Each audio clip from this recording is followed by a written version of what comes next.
هنوز از سقف داره صدا میاد.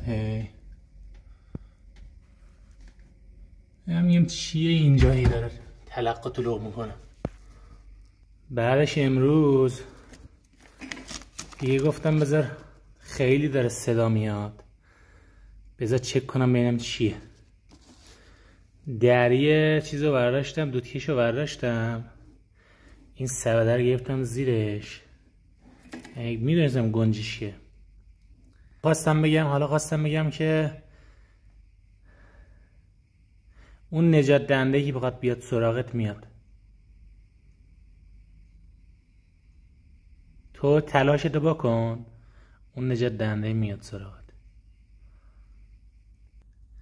این چیزی نیست که من از خودم بگم، این واقعیت که الان اینجاست و اکثریت هم دیدیم. تو تلاشتو بکن.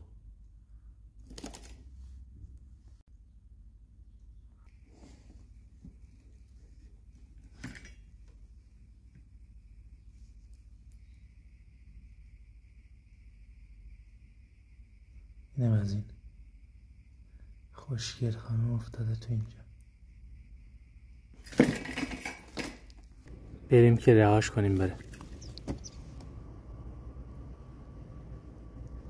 رفت که رفت. آره تو تلاش رو بکن، ناامید نشو. خواهش میکنم ازت، فقط ناامید نشو، تو تلاش رو بکن. همین.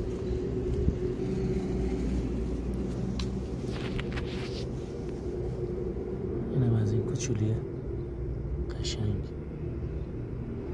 که آزاد شد.